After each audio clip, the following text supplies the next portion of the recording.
আমরা জানি যে মমতা ব্যানার্জির একটা স্বপ্নের প্রকল্প, স্বপ্নের কর্মসূচি হচ্ছে আমাদের পাড়া আমাদের সমাধান, এবং এই কর্মসূচির মাধ্যমে বিভিন্ন ওয়ার্ডে প্রচুর উন্নয়ন উঠে এসছে, উন্নয়নের কাজ উঠে এসছে। মানুষ বলেছে এখানে কোনো পৌরপিতা, বিধায়ক, সাংসদ কেউ এর মধ্যে তাদের ভূমিকা ছিল না। শুধুমাত্র ওয়ার্ডের মানুষ যারা যারা সুবিধা ভোগ করবেন তারাই বলেছেন তাদের ওয়ার্ডে কোথায় কোথায় কাজের প্রয়োজন আছে, কোথায় কোথায় উন্নয়নের প্রয়োজন আছে। সেই অনুযায়ী সরাসরি নবান্ন থেকে মানে হস্তক্ষেপে এই উন্নয়নের কাজ হয়েছে। এখানে কোনো জনপ্রতিনিধির কোনো ভূমিকা নেই। এবং ইতিমধ্যে সেই আমাদের পাড়া আমাদের সমাধান কর্মসূচি শেষ হয়েছে, ইতিমধ্যে কাজ শুরুও হয়েছে। বিভিন্ন ওয়ার্ডে তাদের টেন্ডার পাস হয়েছে। আমরা 114 নম্বর ওয়ার্ডে, কলকাতা কর্পোরেশন 114 নম্বর ওয়ার্ডে জেনে নিচ্ছি পৌরপিতা বিশ্বজিৎ মন্ডল থেকে যে এই ওয়ার্ডে মানুষের কি কি কাজ হয়েছে। এবং তার পাশাপাশি কিন্তু আরেকটা মমতা ব্যানার্জি প্রকল্প দিয়েছেন, আরেকটা কর্মসূচি হচ্ছে, সেটা হচ্ছে আরবান পথশ্রী।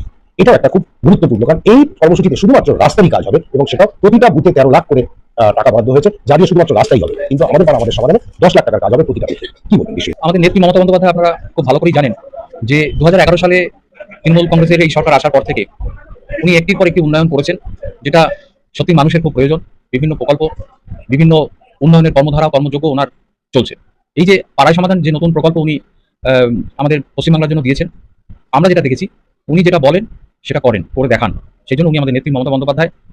বহু মানুষের অনেক বক্তব্য থাকে পাড়ায় সমাধানে। ধরুন, একটা পাড়ার এই পার্কে সারাটা বছর নোংরা থাকে, একটা পাড়ার এই রাস্তাটা দীর্ঘ 10 বছর ধরে হচ্ছে না।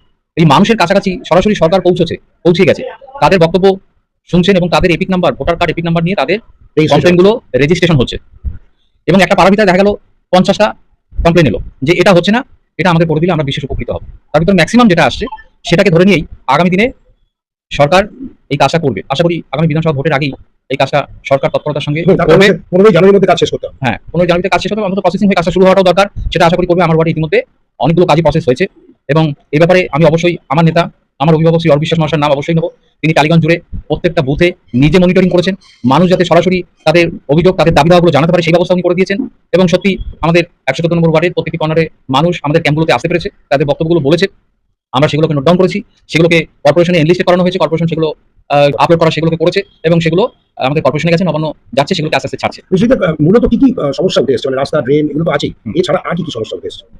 দেখুন, কিছু কিছু সমস্যা আছে যেগুলো সামাজিক সমস্যা এখানে সলভ করা সম্ভব নয়, কিন্তু উন্নয়নমূলক সমস্যা, যে সমস্যাটা বেসিক্যালি ধরুন কোনো একটা পাড়ার ক্লাবে কিছু মানুষ একসঙ্গে যে আমাদের এই মাঠটায় বয়স্কদের বসার জন্য একটা ব্যবস্থা করে দেওয়া, বা একটা অঞ্চল জুড়ে অনেকগুলো লাইটের ব্যবস্থা করে দেওয়া, বা আমাদের এখানে একটা পুরনো ভ্যাট হয়ে রয়েছে সেটাকে একটা পার্কের ব্যবস্থা করে দেওয়া, বা আমাদের এই অঞ্চলে এই গলিতে এখনো জলের পাইপলাইন বসেনি, সেই জলের পাইপলাইনটাকে বসিয়ে দিতে হবে। পুকুর বাঁধানোরও প্রায় 4-5টা কমপ্লেন আমাদের কাছে এসেছে, সেই পুকুরগুলোকে আমরা ধরছি, কারণ সেগুলোকে ম্যানেজমেন্ট কন্ট্রোলে নেওয়া নেই।